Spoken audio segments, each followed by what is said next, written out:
Chapter 1960, Six Blood Corpse Tree King 3. In the Blood Swamp, a Styx fairy quietly wanders in the black water of the Styx, allowing the world ahead to turn upside down and the earth to shatter. Boom! Something terrible was about to appear in the fog. The deafening roar was the sound of the earth breaking, and the blood swamp was directly torn apart by something. Then I saw a huge shadow rising into the sky from the ground. It was a mountain, an extremely majestic mountain, rising into the sky, thousands of meters high into the clouds, standing upright in front of everyone. When it became too huge, even the fog of the blood swamp could not hide its body. A gray-brown pillar like a mountain. Sharon stared at the huge pillar in front of him and narrowed his eyes slightly. The usual gentleness and honesty in his eyes were slowly disappearing, and a hint of crazy was slowly reviving. That is the pleasure you feel when you encounter a fatal threat. The next moment, the huge mountain suddenly rose from the ground and then crushed down towards the area where all of them were. The mountains collapsed, and it seemed as if everything was about to be destroyed. Sharon put down his oars, rubbed his hands together like a gymnast, and then positioned himself, showing his mouth full of white teeth. Good job, come on. Boom! A 1,000-meter-high mountain collapsed and hit the small ferry where Sharon was. But Sharon did not dodge, but raised his arms to block it. In a flash, the two collided violently. The mountain smashed into the swamp, bright red unknown liquid splashed, and long cracks appeared in the ground. At this time, Cadiles and others had already fled a long distance. After seeing this scene, Canero discovered that Sharon was completely crushed under the mountain, and he couldn't help but feel worried. Can that guy deal with this monster alone? After all, that's the Phantom territory. He looked at Cadiles. How about we go and help him? After hearing what Canero said, Cartiers did not turn back, his eyes still fixed in the direction of Sharon. He gritted his teeth, as if a wild cat had seen its natural enemy, and was in a state of full alert and for standing on end. Help him? Are you crazy? That guy is a devil who can fight his way out of abyss number 51 alive. When he goes crazy, he will destroy everything around him. Are we going to die? After Canero was choked, he stopped talking. Karen's identity is too mysterious. In the past in Colombia, only very few people knew of his existence. During the last 3 years of the world, he never appeared before the world. Canero only knew that guy was designated as the most untouchable existence by the Natural Science Association.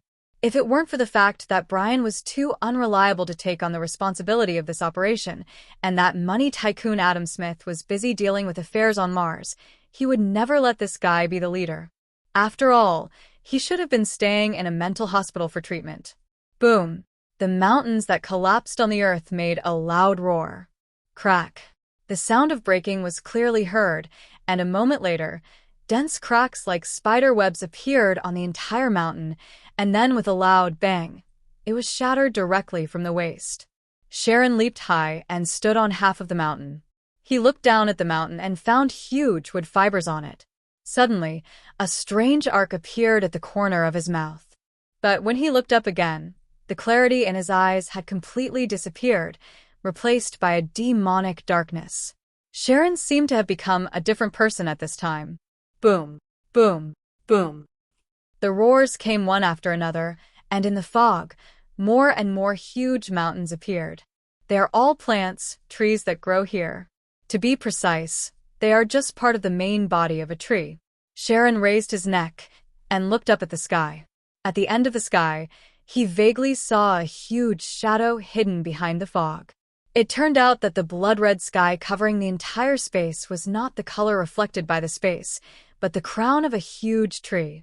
This space is made up of a tree that is so huge that it is unimaginable.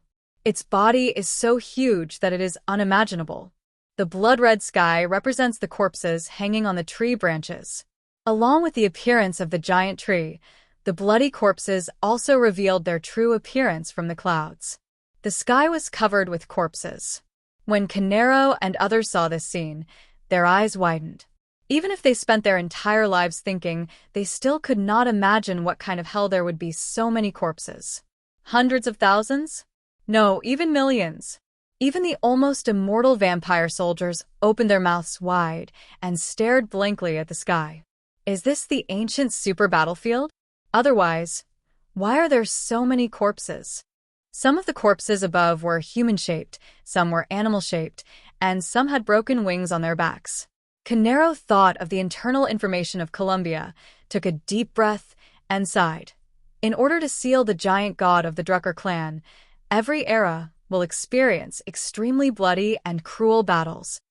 The loser will have their entire race annihilated, and the winner will have to pay a terrible price, but in the end, it will only be sealed temporarily, giving them a chance to breathe. These corpses are all the victims of the Great War in ancient times. It was this endless supply of corpses, flesh, and death that nurtured an unimaginable monster. The leader of the ghostly world, the Blood Corpse Tree King. The entire blood swamp is the soil that nourishes it. Billions of years of growth have made it so huge, with its roots spread throughout the entire space. Even a single root system is as huge as a mountain. Call. The Blood Corpse Tree King was hiding in the thick clouds. It merely waved its branches and leaves, causing a violent storm. Finally, the clouds cleared and the sun came out, allowing people to see its true form clearly. It is huge, so big that people can clearly see its existence no matter how far away they are. It is so big that people feel like looking up at a god and have no desire to fight against it. So big, it's despairing. The souls of Canero and Cardiles were already trembling. They could not imagine how humans could fight against such a terrible creature. If you want to completely kill a tree, you must eradicate all of its roots, which is equivalent to destroying the entire world. This. Cartier stuttered and couldn't utter a word. There were only 2 words in his mind. It's over. Chapter 1967 Pluto. Canero stared blankly into the distance, where Sharon was standing in the blood swamp, looking up at the Blood Corpse Tree King with his head raised proudly. Everyone's life and death depends on Sharon alone. But can he do it? Sharon raised his head to face the huge monster in front of him, but there was no fear on his face, only solemnity and coldness. He seemed like a completely different person compared to before. No, he was definitely not the same person anymore. The fairy of the sticks slowly swam in front of him. Under his feet, the black tide surged like thick ink and then quickly spread towards the surrounding blood swamp. Soon, large areas of swamps turned into pitch-black swamps. That is the river Styx, the path for the dead to cross to the underworld. As black as ink and as thick as paste. In this huge mass of paste, strange shadows suddenly stood up one after another, twisting to the height of about 1 person, and then slowly took shape. 1, 2, 3, 4. 1 woman, 3 men. The woman's body was completely hidden under the black burqa, and her face could not be seen clearly. The 3 men looked different. There was a bald tattooed man with a face like a venomous snake. There was a young man with flaming red hair and piercing eyes filled with anger. There was a heroic man with shoulder-length hair and a face as sharp as a knife. They stood on both sides of Karen's body. Although their expressions were different, and their looks were absolutely different, there was the same luster in their eyes. Sharon, the ferryman of the Styx, the goddess of the night, Nyx, Hydra, the 9-headed serpent, the 3-headed dog of hell, Kerberos, Styx, god of the river Styx. When these 5 people appeared together, a hazy ball of light rose in the area between them, and that light slowly turned into the appearance of a child. It was an innocent child with blonde hair and light blue eyes, wearing overalls and delicate little leather boots, holding a rabbit doll tightly in his arms. There was some childish innocence on his pure face, but he was huddled together, as if he was extremely afraid of the whole world around him. Only when the 5 men guarded him tightly did he feel a moment of relief, and the fear in his eyes dissipated a lot. Cartiers, Canero, and others watched everything from afar, dumbfounded, not understanding why their leader suddenly became 6 people. But suddenly, Canero seemed to understand something. pointed at the 6 people over there, and said, I understand, I finally understand. Why is his code name Pluto? But since the first time we met him, he has been calling himself Sharon. This guy, he's a schizophrenic. Now, we can officially introduce the leader of Columbia Albert Special Forces. The Natural Science Association, the one with the strongest combat power. Even the Colombian officials are always wary of him. Pluto John Heisenberg. His real age is only 10 years old, which means that the child is his true self. Heisenberg was born in the Deep 51 area of Colombia. 10 years ago, a group of top scientists, including Professor Leonardo da Vinci, led an experimental project called the Heisenberg Project.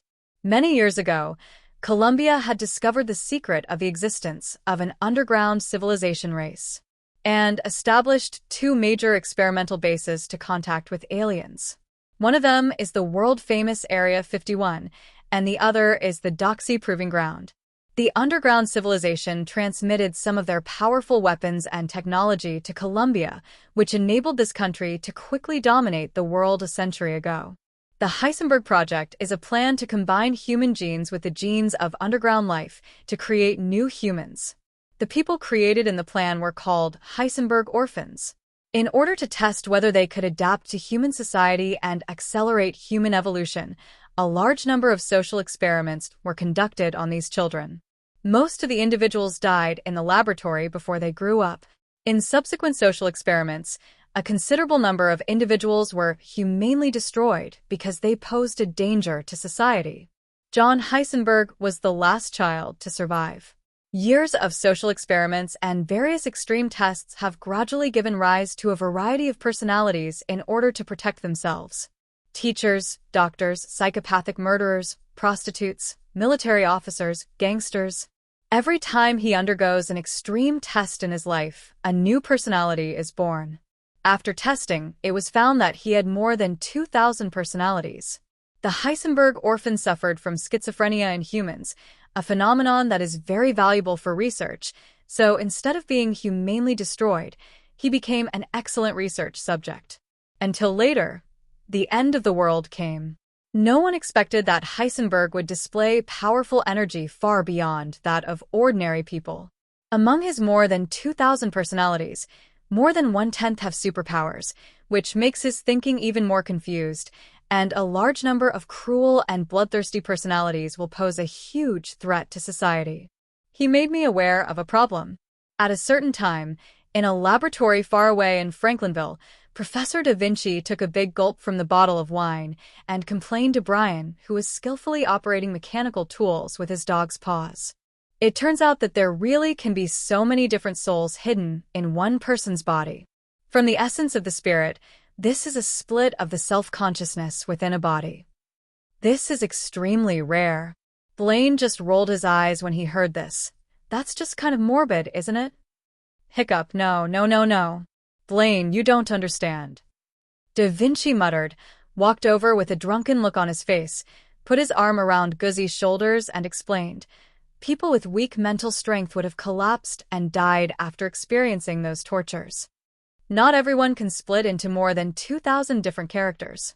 He must have an extremely strong talent. Hick, you can understand it as, a lot of people sharing the same body. That's why he's so powerful, like a monster. The end result was that the various personalities within Heisenberg gradually became aware that they were sharing a body with other personalities. So, they started a brutal internal fight. Dear viewers, thanks for staying with me. We'll try to get you more updates. Please like and subscribe and share the video with your friends. Love you all.